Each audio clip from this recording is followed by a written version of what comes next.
Right, one of the most sought after events in Ragnarok Online is War of Emperium. Different guilds battle it out to claim a castle with treasure boxes and a guild dungeon that may be relevant for the team's economy and equipment. Aside from these benefits, guilds would fight for the most important prize of all, pride. In this series, we will be talking about the War of Emperium guild versus guild meta and the importance as to how these concepts, if applied properly, could give you guys the necessary advantage over the others. Now let's talk about the most basic concept of them all, the stack. The stack is commonly known as a guild grouped together in one cluster before facing the enemy guild. This is the most basic concept that every guild should know, especially in the pre-renewal version of the game from Classic 2.1.2.2 until Transcendent classes. This basic concept, if done properly, could actually make or break your battle against the opposing team. So that brings us to our first question. How do you stack? To stack into the guild, one could click a few cells advanced from your destination, and upon entering the cell which you want to stack into, you just use a skill to prevent your character from moving any further. Most commonly used skills to stop your character are First Aid, Identify, Magic Rod, Scream, and so on and so forth. Now the next question comes in. What are the benefits of stacking? Stacking benefits your guild in many ways. One could be the song buffs the bard or the clown casts could reach all the players within your guild's radius. Another benefit is hiding the most crucial roles so that they don't get focused on and take all the DPS. For Trans War of Emperium, stacking properly would give an advantage so that everyone is healed by the creator, casting Slim Potion Pitcher for sustainability.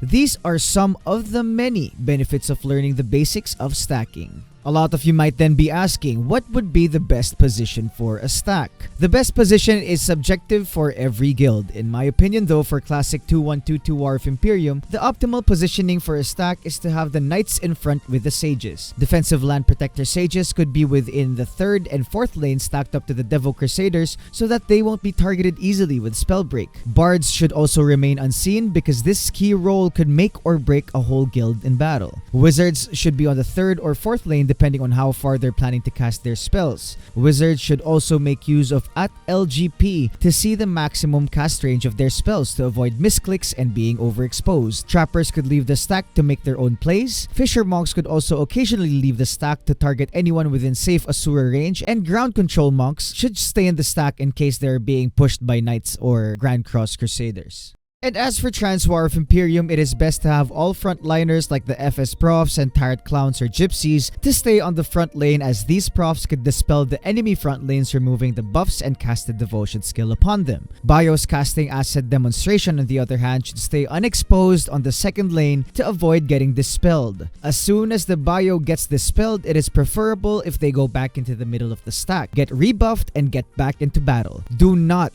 and I repeat, do not go Rambo mode and keep throwing your bottles if you're getting dispelled and taking damage. If you die, your team will have a harder time wiping your enemy guild.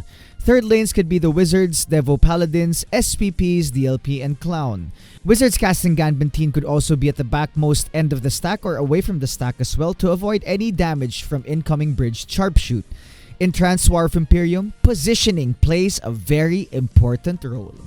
So there you have it, guys. This is the most basic concept that every guild should know when they would go against another guild. Gone are the days when people would just run to the Imperium and zerg it out until time is over. Remember to keep practicing these concepts because any guild who does not practice proper GVG mechanics will find it hard to defend a castle for a very long time unless the Imperium is broken at the very last minute. Once again, guys, my name is Chunk, and that concludes our first episode of War of Emperium 101. If you guys enjoyed this video, don't forget to subscribe to my YouTube channel, follow the Facebook page at facebook.com/chunkphofficial. For the next parts of the series, we will be discussing the different classes that you could use for War of Emperium for both Trans and Classic 2.1.2.2 jobs. So watch out for that, guys. We're going to be doing in-depth class breakdowns so you guys could choose your class and execute your role properly. The support has been insane the past few days, so kailangan ko lang magpasalamat sa lahat ng mga tao na patuloy sumusuporta